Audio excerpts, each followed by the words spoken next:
कहानी का नाम है बिना साथी की जिंदगी। मैं जा रही हूँ बाबूजी, 9 बजने वाले हैं, कजरी ने कहा।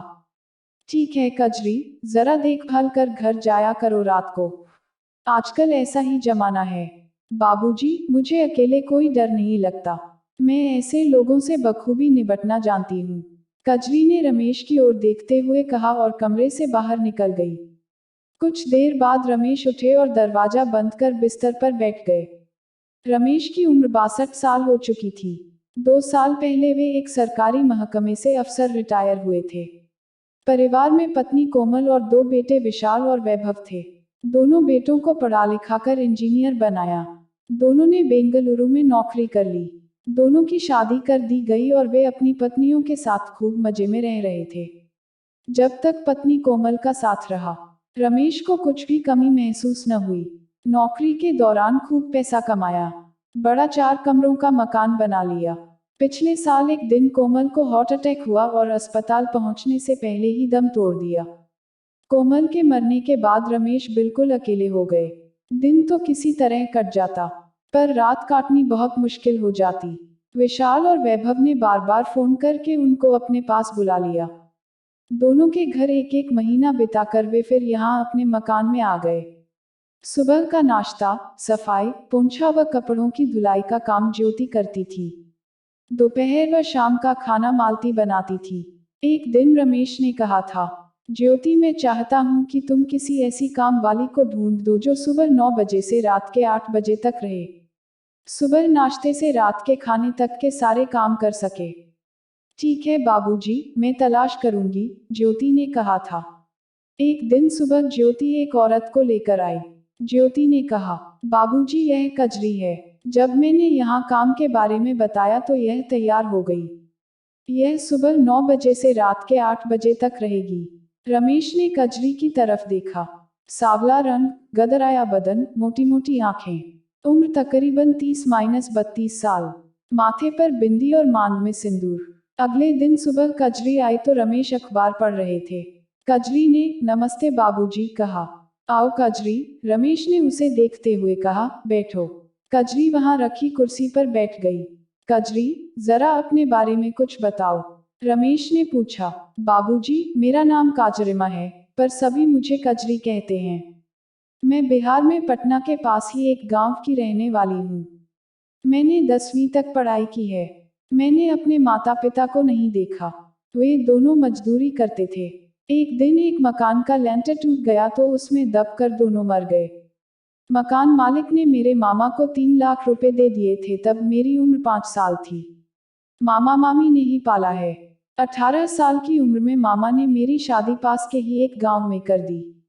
शादी के 3 महीने बाद मेरे पति की सड़क हादसे में मौत हो गई। कुछ समय बाद देवर मदन के साथ मेरी शादी हो गई। वह शहर में एक फैक्ट्री में काम करता था। रोज सुबह चला जाता और शाम को लौटता था।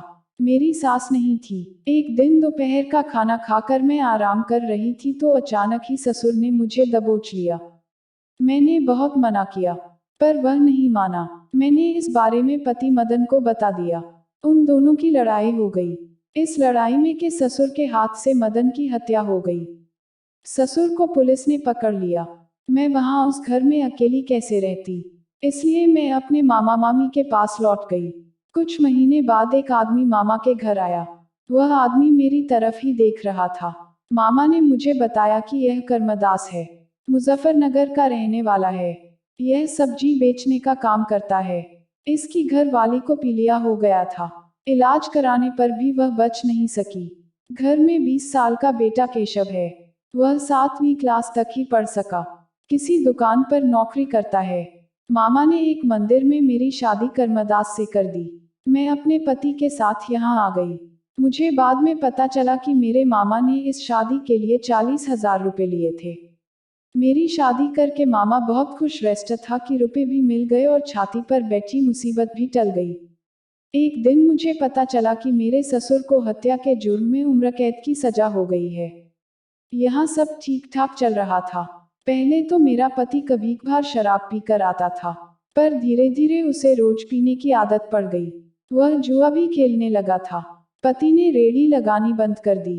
मंडी वालों का कर्ज सिर पर चढ़ गया था। घर में जो जमा पूंजी, जेवर वगैरह रखे थे, मंडी वालों को देकर पीछा छुड़ाया।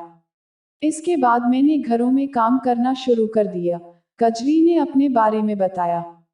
ठीक है कजरी, अब तुम घर का काम संभालो। बाबूजी, इतनी देर तक अपनी दुख भरी कहानी सुनाकर मैंने आपके सिर में दर्द कर दिया ना। आप कहें तो सबसे पहले मैं आपके लिए बढ़िया सी चाय बना दूं। कजरी ने हंसते हुए कहा था। रमेश मना नहीं कर सके थे। कजरी ने घर में काम करना शुरू कर दिया। सुबह नाश्ते से लेकर रात के खाने तक सभी काम बहुत सलीके से करती थी। उसे रमेश के यहाँ काम करते हुए 2 महीने हो चुके थे। अक्सर फर्श की सफाई करते हुए जब कजरी पोंछा लगाती तो उसके उभार ब्लाउज से बाहर निकलने को हो जाते। रमेश कुर्सी पर बैठे हुए अखबार पढ़ रहे होते तो उनकी नजरें उभारों पर टिक जाती। वे इधर उधर देखने की कोशिश करते, पर फिर भी उनकी नजर कजरी की गदराई जवानी पर आकर ठहर जाती। वे अखबार की आड़ लेकर एकटक उसे देखते रहते। कजरी भी यह सब जानती थी कि बाबूजी क्या देख रहे हैं। वह चुपचाप अपने काम में लगी रहती मानो उसे कुछ पता ही न हो। एक दिन कजरी ने रमेश से कहा, बाबूजी, केशव के पापा की तबीयत ठीक नहीं चल रही है। उसको किसी अच्छे डॉक्टर को दिखाना पड़ेगा। क्या हो गया है उसे? भूख नहीं लगती, कमजोरी भी आ गई है। मोहल्ले का डॉक्टर कह रहा था कि शराब पीने के चलते गुर्दे खराब हुए हैं। जब इतनी शराब पिएगा तो गुर्दे तो खराब होंगे ही। बाबूजी, मुझे कुछ पैसे दे दीजिए। कितने पैसे चाहिए? 5,000 रुपए दे दीजिए। डॉक्टर की फीस, दवा वगैरह में इतने तो लग ही जाएंगे। ठीक है, रात को जब घर जाएगी तो मुझसे लेती जाना। कजरी ने चेहरे पर मुस्कान बिखेर कर कहा, बाबूजी, आप बहुत अच्छे इंसान हैं जो हम जैसे गरीबों की कभी भी मदद कर देते हो। जब तुम यहाँ इतना अच्छा काम कर रही हो तो मेरा भी फर्ज बनता है कि मैं तुम्हारी मदद करूं। रमेश ने कजरी की तरफ देखते हुए कहा। कुछ दिन बाद रमेश का एक पुराना दोस्त श्यामदास दिल्ली से आया। वह उनका पुराना साथी था। वह भी सरकारी नौकरी से रिटायर हुआ था। कजरी चाय व कुछ खाने का सामान लेकर आए और मेज पर सजाकर चली गई। चाय पीते पीते श्यामदास ने कहा, यार रमेश, यह नौकरानी तो एकदम पटाखा है। कहाँ से ढूंढ कर लाए हो? बस अपने आप ही मिल गई। तुम्हारी किस्मत तो बहुत ही तेज है डियर, जो ऐसी जबरदस्त नौकरानी मिल गई। एकदम हीरोइन लगती है। अगर मैं तुम्हारी जगह होता तो ऐसी मस्त नौकरानी से खूब मजे लेता। अरे भाई, हमारे पास रुपए पैसे की कमी नहीं है। हमारी औलादे खूब मजे में हैं। वे भैया नौकरी पर हैं। हम क्यों और किसके लिए कंजूसी करें? हमें भी तो अपनी बाकी जिंदगी हंसी खुशी और मजे में गुजारनी चाहिए। रमेश ने कोई जवाब नहीं दिया। कुछ देर बाद कजरी चाय के खाली बर्तन उठाने आई तो श्यामदास उसकी तरफ एकटक देखता रहा। अच्छा रमेश डियर, मैं चलता हूँ। 1 घंटे बाद श्यामदास बोला। वापस दिल्ली कब जाना है? शाम को ही लौट जाऊंगा। अगर तुम रात को कजरी को यहीं रोक सको तो मैं भी रुक जाऊंगा। यार, लगता है कि तुम मेरी नौकरानी को भगा कर ही रहोगे। उद्धरण, यह तुम्हें छोड़कर कहीं नहीं जाएगी, क्योंकि तुम जैसे इंसान बहुत कम हैं जो किसी की मजबूरी का फायदा नहीं उठाते। यह भी हो सकता है कि यह किसी दिन तुम्हारी मजबूरी का फायदा उठा ले। वह कैसे? मैं क्या बताऊं, यह तो समय ही बताएगा, ने कहा और हंसते हुए रमेश से विदा ली। रात का खाना खाकर रमेश आराम कुर्सी पर बैठे थे। उनके दिमाग में श्यामदास की बातें घूमने लगी। उनकी आंखों के सामने कजरी का हंसता मुस्कुराता चेहरा, गदराया बदन, ब्लाउज से बाहर निकलते उभार आने लगे। दिल और दिमाग में अजीब सी बेचैनी होने लगी। वे आराम कुर्सी पर सिर पकड़कर बैठ गए। कुछ देर बाद कजरी ने कमरे में आकर कहा, क्या हुआ बाबूजी? लगता है आपकी तबीयत खराब है। सिर में दर्द हो रहा है, रमेश ने झूठ बोल दिया। मैं आपका सिर दबा देती हूँ। आप बिस्तर पर लेट जाए। माथे पर बाम भी लगा देती हूँ। रमेश बिस्तर पर लेट गए। कजरी ने उनके माथे पर बाम लगाते हुए कहा, बाबूजी, यह सिरदर्द ज्यादा सोचने से होता है। आप ज्यादा न सोचा कीजिए। भला आपको क्या कमी है? आपको किस बात की चिंता है? फिर इतना क्यों सोचते हैं आप? रमेश के एक हाथ की उंगलियां कजरी की कमर पर चलने लगी। बाबूजी, यह क्या कर रहे हैं आप? कजरी ने रमेश की ओर देखते हुए कहा। कुछ नहीं कजरी, आज मन बहुत बेचैन हो गया है। रमेश ने धड़कते दिल से कजरी को अपनी ओर खींच लिया। कजरी ने मना नहीं किया। कुछ देर बाद कजरी ने कमरे से बाहर निकलते हुए कहा, अच्छा बाबूजी, अब मैं चलती हूँ। ठीक है, जाओ, रमेश ने कहा और बिस्तर पर लेटे लेटे वे बहुत देर तक उन पलों के बारे में सोचते रहे जो अभी कजरी के साथ बिताए थे। सुबह कजरी आई तो एकदम नॉर्मल थी। रात की घटना की कोई नाराजगी उसके चेहरे पर न थी। यह देख रमेश को तसल्ली हुई कि कजरी नाराज नहीं है। एक रात कजरी ने घर जाने से पहले रमेश के पास आकर कहा, बाबूजी, आपसे एक बात कहनी थी। हाँ, कहो। पहले यह बताए कि आपकी तबीयत तो ठीक है न? कहो तो आपका सिर दबा दूं। कजरी ने रमेश की ओर देखा। रमेश ने उसे अपनी तरफ खींच लिया। कुछ देर बाद कजरी बिस्तर से उठकर जाने लगी तो रमेश ने पूछा, तुम कुछ कह रही थी न कजरी?